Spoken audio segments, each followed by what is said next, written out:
2022 साली 13 तारखेला स्थापन झालेल्या समितीच्या एका सदस्यपदावरून देशपांडे नावाच्या वकिलाला 14 तारखेला राजीनामा द्यायला सांगणारा मी होतो, कारण त्या दिवशी या सरकारची बदनामी होईल अशा स्वरूपाचे मेसेज त्या वकिलाच्या साठी पसरवणं सुरू झालेलं होतं.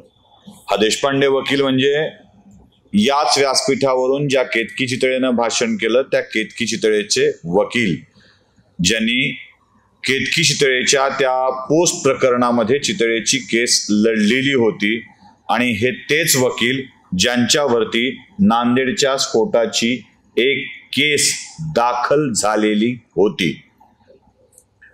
जेव्हा जेव्हा असा एखादा हिंदू विषय समोर येईल तेव्हा तेव्हा त्याला प्रकर्षाने लोकांच्या समोर आणून गोंधळ निर्माण करून हिंदूंना बॅकफूटवर जायला लावणारे जोपर्यंत प्रभावशाली राहतील तोपर्यंत अशा कितीही हिंदू जागर सभा घेतल्या तरी त्या वांझोट्या ठरतील. तोपर्यंत या सभा इथलं रुदन अरण्य रुदन ठरेल, जोपर्यंत ऐकलेल्या माणसांना बाहेर जाऊन आपलं मत नोंदवावं वाटणार नाही. उत्तर प्रदेशामध्ये एक नियम तयार होतो, सगळ्या दुकानदारांनी आपल्या बोर्डावर आपल्या फलकावर मालकाची नावं लिहावीत, आणि ती का लिहावीत यावर विचारमंथन सुरू होतं, आणि त्या विचारमंथनाच्या नंतर अशी नाव लिहिण्याची आवश्यकता नाही अशी चर्चा सुरू होते. तुम्हाला धंदा करताना ओळख सुद्धा लपवावी वाटते, जात लपवावी वाटते, धर्म लपवावा वाटतो, नाव लपवावं वाटतं, आणि धंदा करावा वाटतो, कारण धंद्यातून मिळणारा बहुसंख्याकांचा पैसा लाभ तुम्हाला हवा आहे, पण त्याचा विनियोग काय होणार आहे याची ओळख मात्र तुम्हाला लपवायची आहे. प्रत्येक ठिकाणच्या ओळखी लपवायच्या आणि कामं करायची हा आत्तापर्यंतचा चालू असलेला प्रकार तुम्ही आम्ही आपण सगळे ओळखणार आहोत का, हा माझ्या समोरचा एक छोटासा प्रश्न आहे. माझा प्रश्न एवढाच आहे, या सगळ्या विषयावर चिंता व्यक्त करत असताना, जे जे बोलतील त्यावर चिंता व्यक्त करत असताना, ही स्थिती दूर व्हावी म्हणून ज्या क्षणी मला संधी मिळणार आहे त्या क्षणी मिळालेल्या संधीचा मी योग्य वापर करणार आहे, की मी सुट्टी म्हणून घरी बसणार आहे, मी जाणार नाही, मी मतदान करणार नाही, अशा भूमिकेवर आपण येणार आहोत. हिंदू म्हणून 2 टंगड्याच्या आत आपलंच शेपूट घालून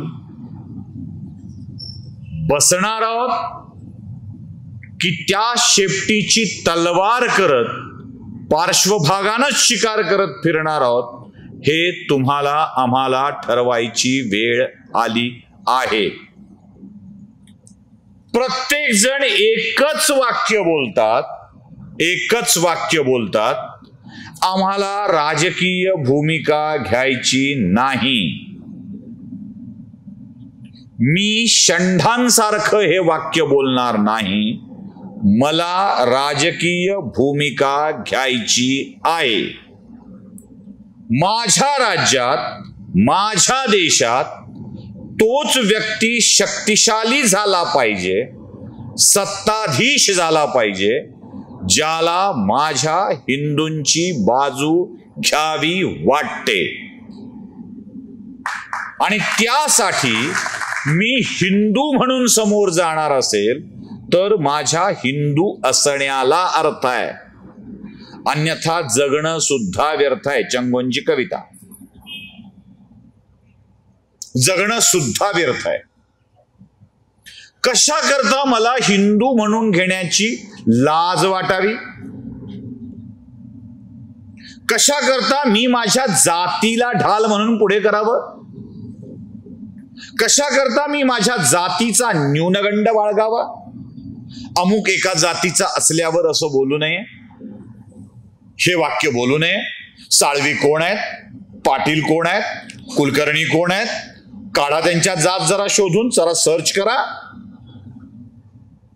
हे कोण आहेत यांच्या जातीवर शोधण्यापेक्षा यांना यांच्या धर्मावर ओळखता येईल का हे मी बघितलं पाहिजे.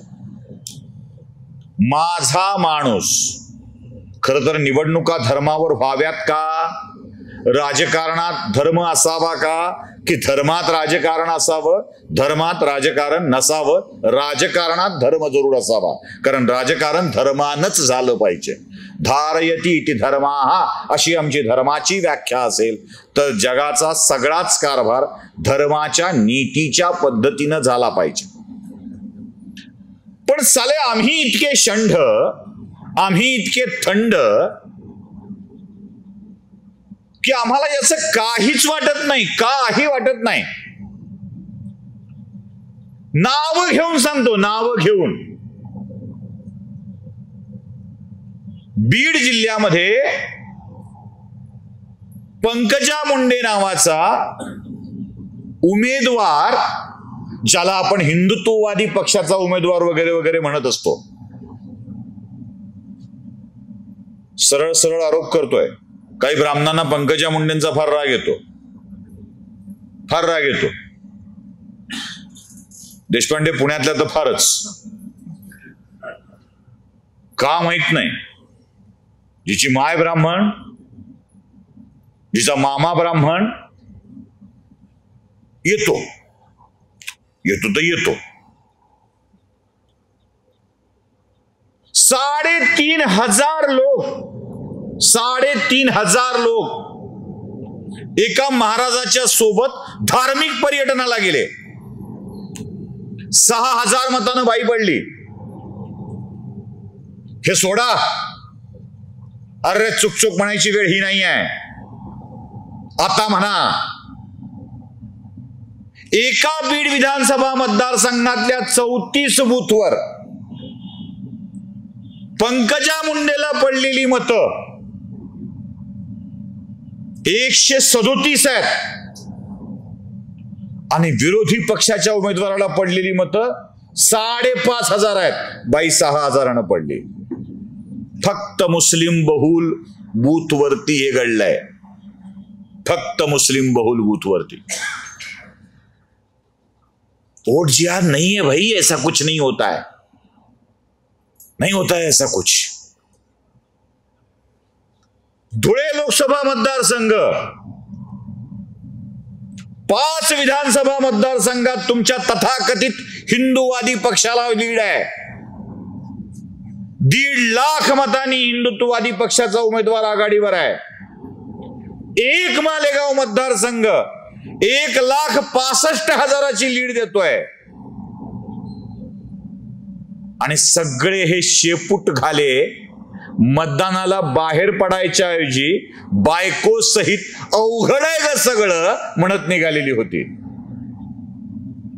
अरे अवसान घातक्यानो, युट्यूबवर फार बघतायत म्हणून अवसान घातक्यानो हा शब्द वापरतोय.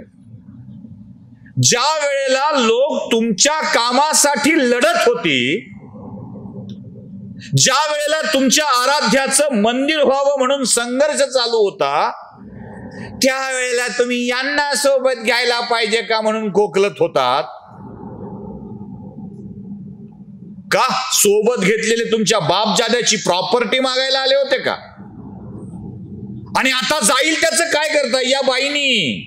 मी ताईनी सुद्धा शब्द वापरत नाहीये, कारण ती वापरावा का तुमच्या समोर ताई म्हणावं का हा प्रश्न पडतो मला कधी कधी. लाख आम्ही म्हणायला तयार असू, हे मानणाऱ्याला आपलं मानायची तयारी आपली आहे का हा माझा प्रश्न आहे. वाटतोय का तो माणूस, तो बाबा दाढीवाला आपला बोकांडी लोकांच्या शिव्या शाप घेतोय, धमक्या घेतोय. 1 वर्षाचं पोरग आहे,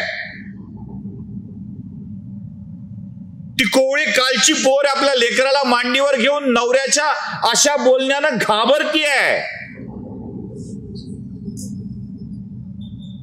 पाटील फारच कडक बोलतात बुवा. एवढ्या एका वाक्यावर आपण बाहेर जाणार आहोत, छान वाटलं पाटील म्हणणार आहोत, आणि पाटलाचं सगळंच बोलणं मातीमोल होणार आहे.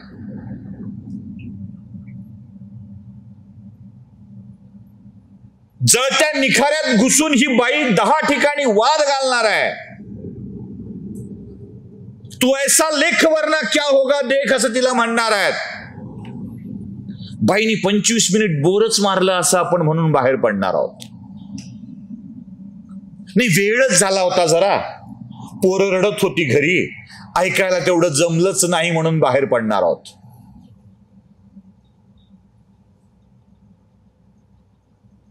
साडेपाचशे वर्ष भगवान रामचंद्राला त्यांचं घर मिळावं, डोक्यावर छप्पर मिळावं म्हणून लोक जीव देत होते. आणि छप्पर मिळाल्यावर अयोध्येतले लोक छप्पर देणाऱ्याचा जीव घेत होते.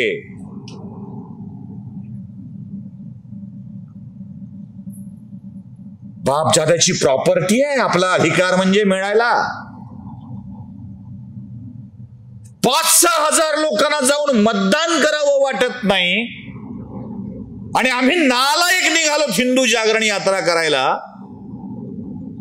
याच्यापेक्षा पाटील गळ्यात धोंडा मारून आत्महत्या केलेल्या बऱ्या. कराचं जागरण करायचंय, कुणाला जागा करायचंय. दक्षिण मुंबईतली जागा कशी पडली योगिताताई? किती मतांनी पडली? चोर बाजार पासूनचा तो एक रस्ता ज्यावर एलिव्हेटेड पूल बांधलाय गडकरींनी 95च्या काळात, त्या पुलाच्या खाली राहणाऱ्या लोकांनी 12 हजार मतांची आघाडी द्यावी, आणि उच्चभ्रू वस्तीतल्या माणसांनी बायको बगलत मारून पर्यटनाला निघून जावं. अरे कुणाचं जागरण करायचंय? 15-20 केस लोक अंगावर घेऊन लढतायत, जगतायत. पाटील ओरडू ओरडू सांगतायत की बाबांनो तुमचा धर्म वाईट नाही रे, आम्हाला चिंता कशाची आहे, त्याला सोबत घ्यावं का? तुला सोबत घेतलं होतं त्यावेळेला काय दिवे लागले होते राजा?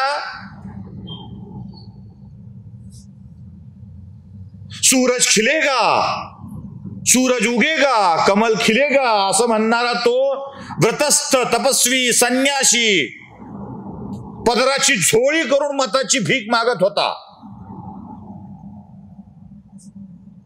170 आणि 180च्या पुढे गेला नाहीत तुम्ही. तुम्हाला सोबत घेतल्यावर ट्रिपल तलाकचं कौतुक सांगत होत्या या. अरे कॅन्सल नव्हतं करता आलं. श्यामाप्रसाद मुखर्जी नावाचा माणूस मेला तिथे, 370 नव्हतं हटवता आलं.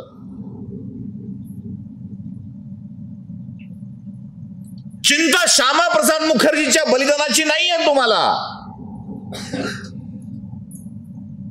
चिंता त्याला का सोबत घेतलं याची. जसं काही तुमच्या आणि त्याच्या घराचा बांध आहे आणि त्यानं बांध करून तुमचं काही घेऊन गेलाय.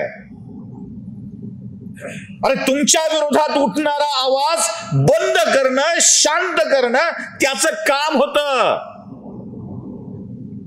त्यानं ते केलं. मम भार्या समर्पयामी म्हणून तुमची टिंगल उडवणारा आता तोंडानं आवाज काढत नाही. याला यश म्हणायचं का त्याला सोबत का घेतलं म्हणून आपल्याची माती करायची? नव्हतं बोलायचं मला. हे खूपच तुम्हाला तळतळून सांगत होते म्हणून मला ते सांगायला तुमच्या समोर यावं वाटलं. कुणाला सांगतोय? मुरदार झालेल्या मनाला सांगायचंय, अरे जागे व्हा, जागे व्हा, जागे व्हा. कुणासाठी जागे करायचंय? पोटाची खळगी भरण्यासाठी कुणाच्या तरी नोकऱ्या करत होतोच. 4-2 भाकरी अंगात मिळत होत्याच रग टिकवायला. उद्याही कदाचित झोळी घेऊन फिरलो तर मिळतील. पण ज्या हिंदू धर्माची पताका खांद्यावर घेऊन फिरतोय ना, त्याचा सन्मान टिकला पाहिजे. काहीतरी वाटलं पाहिजे यासाठी करायचंय. आणि आमच्या मनात प्रश्न कोणते? त्याला का घेतलं, याला का घेतलं, आता भ्रष्टाला सुष्ट बरं म्हणताय, सुष्टाला भ्रष्ट बरं म्हणताय. अरे ज्यांनी 50 रुपये कारकुनाच्या हातावर टिकवल्याशिवाय आपलं रहिवासी प्रमाणपत्र घेतलं नाही, इतके प्रामाणिक तुम्ही.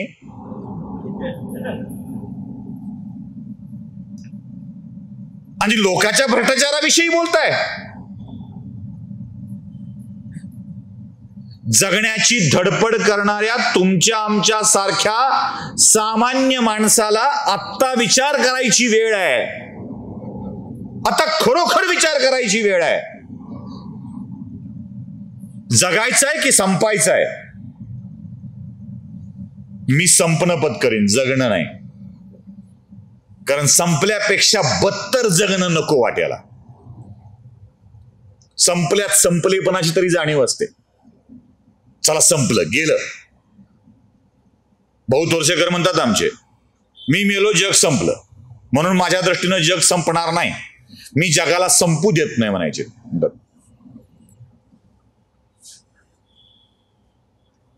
आम्हाला जाणीवच नाही याची. राजकीय शहाणपण, राजकीय सुज्ञपणा आमच्यात येतच नाहीये. रोज नवा मुद्दा, रोज नवा मुद्दा.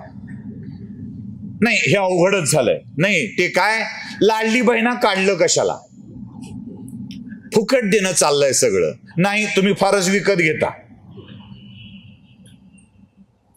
नाही मग याचा लाभ कोण घेतील? एक छोटी घटना सांगतो. रस्त्यात घाण पडली होती. घाण कसली? विष्ठा पडली होती. विष्ठा, मानवी विष्ठा, सोप्या शब्दात गु. एक येड रस्त्यानं चाललं होतं. त्यानं बघितलं रस्त्यात असं दिसला. त्यानं असं जर असं लांब पाय केले आणि म्हणला घाण दिसते काहीतरी, निघून गेला.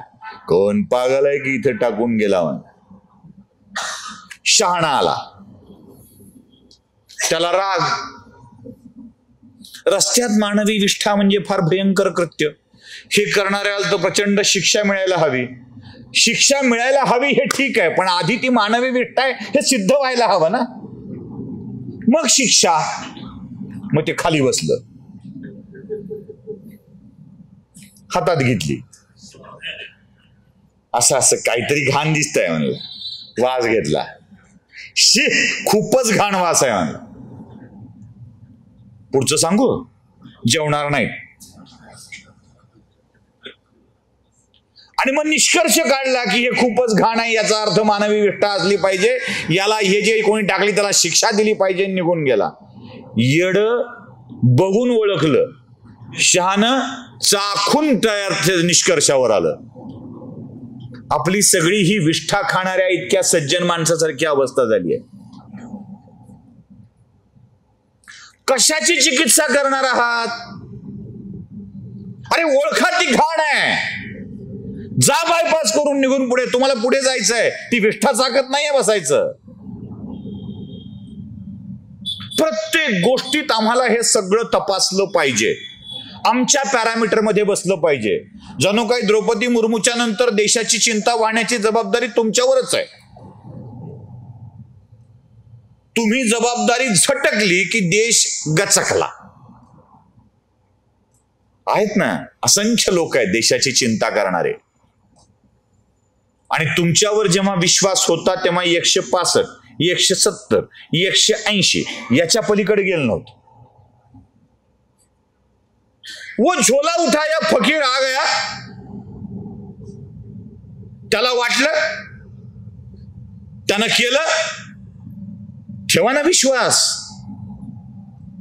इथं आमच्या बापावर विश्वास नाही. मृत्यूपत्र करताना आपल्या नावावर बरोबर करतोय की नाही तपासून घेतल्याशिवाय बापाला सोडत नाहीत आपण. बाकी सोडा, नाही फोडाफोडी करायची काय गरज होती. यांचा फोन घेत नव्हते, माणसं मरत होते तरी. त्यांना कधी धरून नेलं असतं पत्ता लागला नसता. 17 केसेस बोकांडी घेऊन चाललाय कुलकर्णी, कधी धरून नेऊन पत्ता लागला नसता. किती जणाला अटक केली आणि किती जणाला सोडलंय. केंद्रीय मंत्र्याला जेवता जेवता धरला होता. नारायण राणे जेवता जेवता धरला होता. एकनाथ शिंदेना फोडला नसता तर अजून किती जण आत गेले असते. नुसतं विचारून बघा, रेल्वे स्टेशनच्या बाजूला सिल्क मिल कॉलनी आहे. त्या कॉलनीत रेल्वेचा एक पोलीस राहतो. त्याच्या बायकोचा वाढदिवस होता. जसा ह्यांच्या लग्नाचा वाढदिवस आहे तसा. बायकोच्या लग्नाचा वाढदिवस ब्ल्यूटूथ वर गाणं लावून केला. गाणं लावलं हॅपी बर्थडे टू यू. ब्ल्यूटूथचा आवाज वाढवला. नेमका त्याच वेळेला तिकडं सुरू झालं.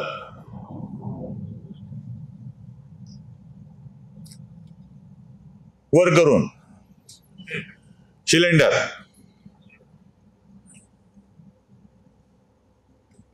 त्याच्यावर गुन्हा दाखल झाला. नवरा बायको तुरुंगात. सातारा पोलीस ठाण्यात फिर्याद. धुळ्याला कीर्तनकार कीर्तन करत होता.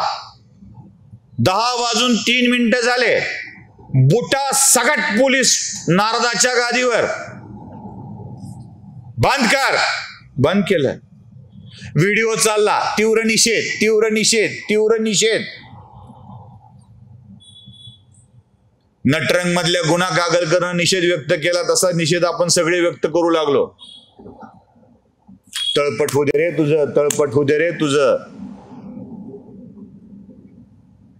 किती घटना सांगू. एकनाथ शिंदे फोडला नसता तर या घटना किती वाढल्या असत्या.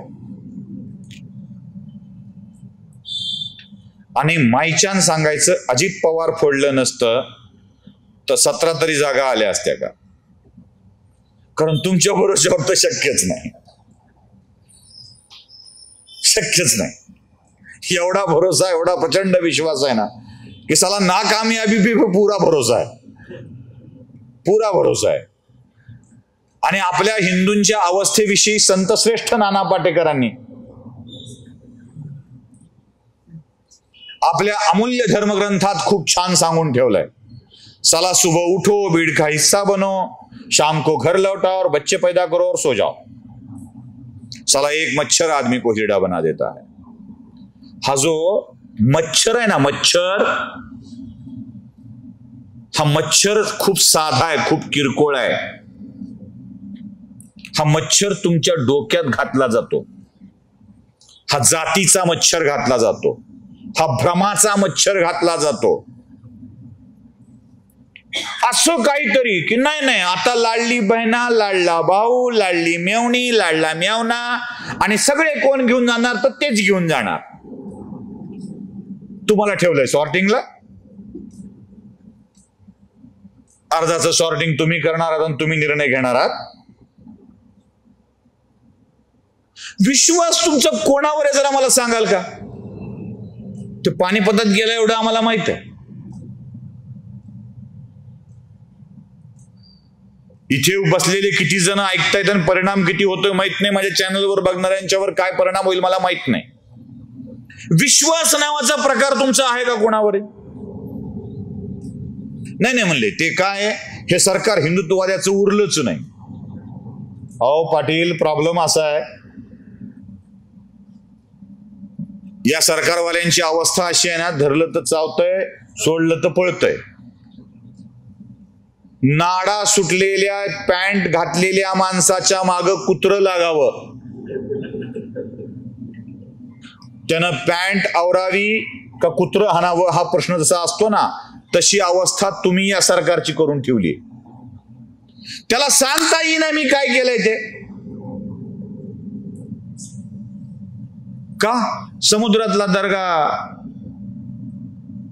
आदरणीय उद्धव बाळासाहेब ठाकरे यांनी हटवला होता का? माहीमच्या खाडीतला का प्रतापगडावरची कबर जिल्लीलाही औरंगजेबाच्या पिताश्रींनी येऊन हटवली होती? कोण हटवली?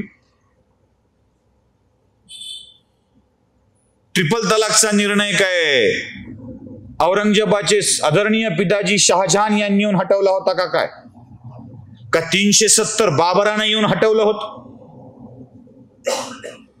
नाही, हे सरकार करतो काय सांगा म्हणले. काय केलं पाहिजे? देवेंद्र फडणवीसनी कपडे काढून दाखवलं पाहिजे, नाही मी पूर्ण हिंदूच आहे बरं का म्हणून. की एकनाथ शिंदेने दाखवलं पाहिजे आपली दाढी काळीच आहे बरं का, लाल नाही आहे. मला कळतच नाही. बर सर्टिफिकेट मागणारे आणि सर्टिफिकेशन करणारे तुम्ही कोण आहात?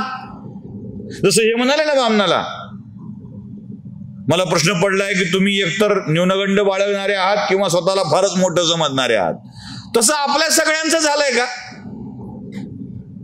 आपल्या भल्याचा विचार करणाऱ्या माणसांनाच सर्टिफिकेट मागत आपण फिरतोय. गावच्या जत्रेत तमाशा येतो बघा, आणि वगाच्या आधी मुतायला गेलेल्या माणसाच्या हातावर शिक्का मारला जातो. कोणी बघितलं का गावकडचा तमाशा? जाऊन बघा नक्की. तिकीट देत नाहीत त्यांना, असं फाडलेलं तिकीट नसतं, काउंटर स्लिप नसते. ते गेलं बाहेर, ते बाहेर ते ह्याच्यावर बसलेलं असते माणूस, तिकीट बघून पाठवणार, ते हातावर शिक्का मारतंय, काळू बाळूचा वगनाट्य, आणि ते शिक्का बघूनच आत यायचं असतंय. तिकीट नाही दाखवायचं, पुन्हा शिक्का बघायचा ना आत यायचं. देशपांडेंना कळलं असेल, 4 ठाणच्या जत्रेत कवा आला असेल बाजाराच्या. नाही, देशपांडे कुलकर्णींना लवकर कळतं तमाशा म्हणून सांगितलं. बाकी जोशी पाठकांना कधी कळावा. पाटला नाही कळतो, पण तसा तो अधिकार त्यांचाच का हो. तसा शिक्का मारून घेणारे तुम्ही झालात का? आत येताना दाखवा, आत येताना दाखवा, आहे का शिक्का, आहे का शिक्का? का काळूबाळूचा तमाशा चाललाय, शिक्का मारल्याशिवाय नाहीच. सर्टिफिकेशन कोण करून घेत आहे, कुणाचं करून घेत आहे, कुणासाठी हवंय? मुळात आपल्याला करायचंय काय हे ठरवलं पाहिजे. उत्तर प्रदेशामधले 13 मतदारसंघ असे आहेत, आकडे सांगत बसत नाही, बोर मारत नाही, व्हिडिओत सांगितले. पुढच्या कुठल्या कार्यक्रमात सांगेल, जिथे मला संधी मिळते तिथे सांगेल. 13 मतदारसंघ असे आहेत ज्या मतदारसंघात हिंदुत्ववादी पक्षाचा पराभव 7 ते 8 हजार मतांनी झालेला आहे, आणि तिथे मुस्लिम वस्त्यांच्या मध्ये पडलेली मतं ही 12 ते 13 हजार आहेत. मग आपली हात पार्श्वभागात गेली होती शिक्का मारायला जाताना, की तमाशाचा शिक्का दाखवण्यात गुंतली होती.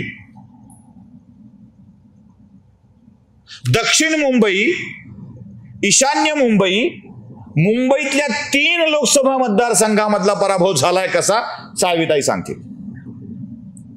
तुकड्या तुकड्याच्या भागात 30-35 बूथ असे आहेत जिथे भाजपचा पराभव होण्यामागचं कारण, शिवसेनेचा पराभव होण्यामागचं कारण हिंदू वस्त्यांमधून न झालेलं मतदान आहे. मी मुस्लिम वस्त्यातून झालेल्या मतदानाला कारणीभूत धरत नाही. त्यांचा अधिकार आहे, त्यांनी केलं, त्यांनी पाडलं असं म्हणत नाही. त्यांनी त्यांचा माणूस निवडून आणला. तुम्ही काय केलं? त्या पुण्यामध्ये बारामती लोकसभा मतदारसंघामधले पुण्या शहरातला एक मतदारसंघ येतो, त्याचं नाव खडकवासला. त्या खडकवासल्यातल्या एका आजोबाने तिथल्या कार्यकर्त्याला फोन केला. मी साक्षीदार आहे म्हणून सांगतो. आमची 2 मतदान लंडन मध्ये आहेत, आणण्याची काही व्यवस्था करणार का? आता त्यानं जर 2 लंडनची आणायला ह्यांचं तिकीट काढून द्यायचं ठरवलं तर ती खासदारकी काय, त्या तिथे असलेलं सीट सुद्धा त्याला विकावं लागेल, एवढ्या मतांचा खर्च लागेल. दुसरा फोन त्यापेक्षा आश्चर्यकारक होता. ते म्हणाले, तुम्हाला मतदान हवंय की नाही? ते बिचारा कार्यकर्ता विनम्रपणे झुकून, निवडणुकीत झुकावं लागतं ना, तेवढ्यापुरतं तरी दाखवावं लागतं झुकल्यासारखं. तो म्हणला, काका काही चुकलंय का? तर नाही, अजून स्लीप घरी पोहोचलेली नाहीये, त्याचं काय? बघा, मी दुसऱ्याला देऊन टाकीन मतदान. म्हणजे म्हातारं याच्या घरी स्लीप पोहोचली नाही म्हणून दुसऱ्याला मतदान द्यायला तयार आहे, दुसरीकडे जाऊन स्लीप व्हायला तयार आहे. स्लीप या शब्दाचा मराठी अर्थ झोपणे असा होतो. माझ्या व्यक्तिगत सन्मानासाठी, माझ्या राष्ट्राच्या, माझ्या देशाच्या, माझ्या धर्माच्या सन्मानाशी तडजोड करण्याची आमची एवढी तयारी असेल आणि एवढे आम्ही अहंकाराने युक्त झाले असू, तर देशपांडे पुढच्या कार्यक्रमाला बोलवू नका. अशा हिंदूंचं जागरण करण्याची माझी तरी इच्छा नाही.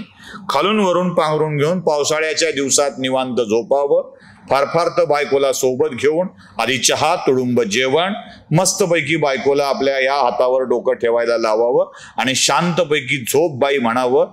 आणि जसं जगता येईल तसं जगावं, पण कुणाला जागवायच्या भानगडीत पडू नये, कारण हे जागवणं महागात पडतं. अपेक्षा भंगाचं दुःख वाट्याला येतं. अपेक्षा तुम्ही जाग व्हावं अशी नाही आहे, कारण तुम्ही जागे झालेले आहात. जे ऐकतायत ते जागे झालेत, जे आलेले आहेत ते जागे झालेले आहेत. अपेक्षा इतकीच आहे की झोपेचं सोंग घेतलेल्यांच्या तोंडावर पाणी मारून तुम्ही तरी जाग करावं आणि व्यक्तिगत अपेक्षा, व्यक्तिगत इच्छा सोडून देऊन राष्ट्राच्या उन्नतीसाठी जो कोणी प्रयत्न करील त्या नरेंद्राचे हात मजबूत करावे, एवढीच अपेक्षा व्यक्त करतो आणि थांबतो. धन्यवाद.